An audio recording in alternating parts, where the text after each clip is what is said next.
Good morning, welcome back to my channel. তোমরা সবাই কেমন আছো? আশা করি ভালোই আছো, আমিও ভালোই আছি। তো চলো আজকের ব্লগটা শুরু করা যাক। এখন বাজছে 4টে, আমি উঠে গেছি 3টের সময়। উঠে আমার এদিকে যা যা কাজ সমস্তই হয়ে গেছে।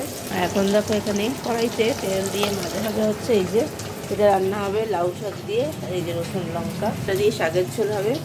আর করেছি কাঁচা টমেটোর ডাল, আর কিছু হবে না। রুটিও আজকে হবে না, রাতে চিড়ে দিয়ে দই দিয়ে চিড়ে দই খাওয়া হবে।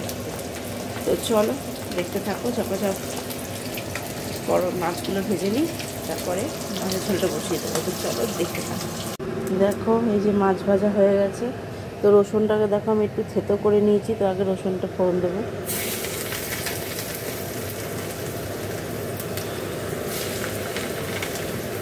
তারপরে লঙ্কা কাটা দিয়ে দিলাম, 4টে লঙ্কা। এবারে ঝোল দিয়ে দেবো। দেখো এই যে জল দিয়ে দিলাম, নুন হলুদ মিষ্টি দিয়ে দিয়েছি। ফুটে গেলে মাছগুলো দেবো, তারপরে শাকগুলো দেবো।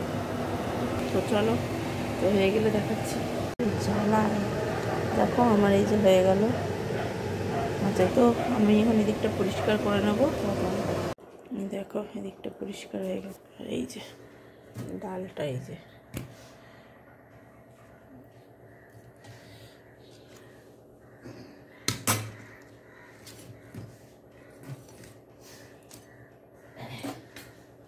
তো এবারে আমি স্নান করে আসি, তারপর কথা হবে। দেখো স্নান টান করে তো চলে গেছি সোনা বাবাকে দিতে। এবার এই যে চা আবার নিয়ে নিলাম। আর এইটা পাউরুটি আমি করেই রেখে গেছিলাম, এই যে বাটার লাগানো। আর এই যে মাও খাচ্ছে। তো চলো খেয়ে নিই, তারপরে আবার কথা। দেখো অনেকক্ষণ পর তোমাদের সামনে। তো সোনা বাবা তো স্কুল থেকে এসে গেছে, খাওয়া দাওয়াও হয়ে গেছে। এবার আমি আর মা এই যে খেতে বসছি। ভাত বাড়াও হয়ে গেছে। একটু বেগুন ভাজা করতে ইচ্ছা করেছে, একটু ফুলকপি ভাজা মেন খেতে ইচ্ছা করেছে। ফুলকপি ভেজেছি, বেগুনও 4 পিস ভেজেছি, আর তেল ছিল কড়াইতে, একটু পাঁপড়ও ভেজেছি।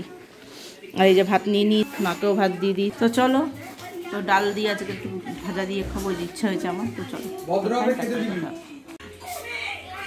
Good evening. দেখো চলে এসেছি কিচেনে, এসে চা বানিয়ে নিয়েছি এই যে।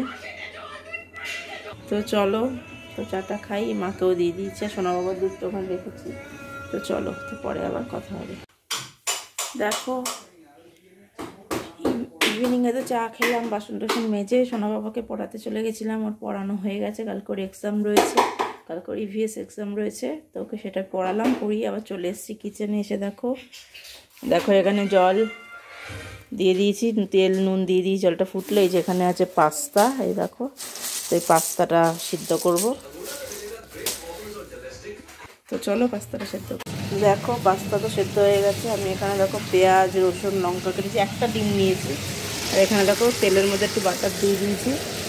শুধু বাটার যদি কড়াইতে দিতাম তাহলে বাটারটা পুড়ে যেত, এই জন্য আমি তেলের মধ্যে দিলাম। তেলটার মধ্যে মিশিয়ে নিচ্ছি। তো আগে এই রসুনগুলো আমি দিয়ে দেবো।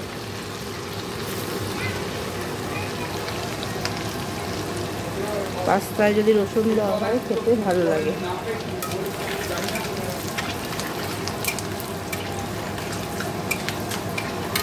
দেখো ওগুলো আমার গোল্ডেন ব্রাউন হয়ে গেছে। তবে পেঁয়াজটা এবার দিয়ে দেবো।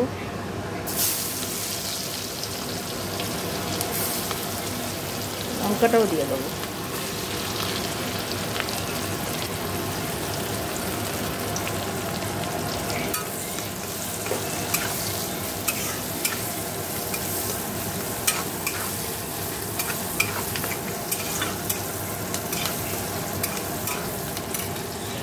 দেখো ডিমটাও দিয়ে দিয়েছি।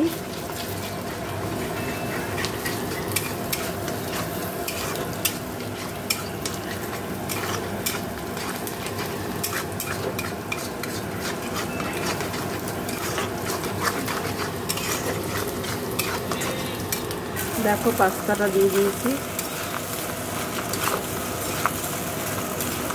আর নেড়ে চেড়ে একটু সস দিয়ে দেবো।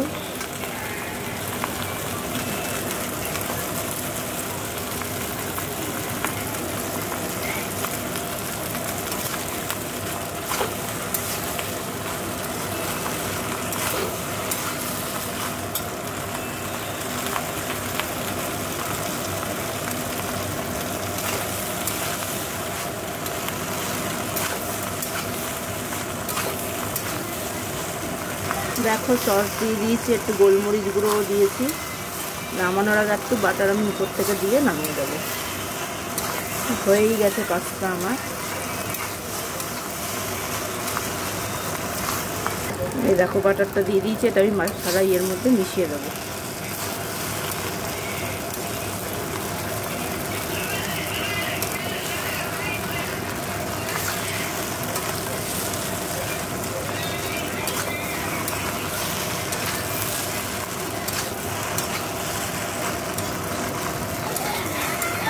এই দেখো, এই যে আমি তুলে নিয়েছি আর সোনা বাবাকে ওই যে দিয়ে দিয়েছি টেবিলের পরে। দেখো, তো চলো আজকের ব্লগটা আমি এখানেই শেষ করে দিচ্ছি। সবাই ভালো থেকো, সুস্থ থেকো, গুড নাইট। এই পাস্তাটাও আমি অনেকদিন পরে আজকে বানালাম। তো চলো, গুড নাইট, নেক্সট ব্লগে দেখা হচ্ছে।